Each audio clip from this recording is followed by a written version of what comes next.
नवा नवा सचिव बने हो। अब मोर मन हर ग्राम सभा में जावरत का व्याकुल जल में कह नहीं सको। ये ले देखना यार, फिर एक ठन बात ना भूला गया।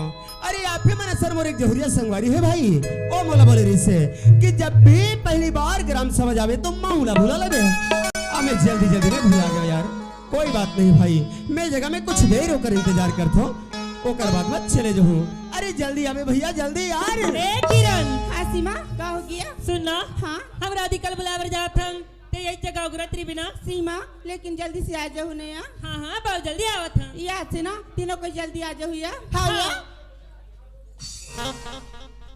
सुनो सुनो सुनो, स्वास्थ्य विभाग से जानकारी मिले है कि गांव के तीर तीर में एवं तालाब के तीर तीर में गंदगी करना, गंदगी मतलब चीची, वो करना सख्त मना है।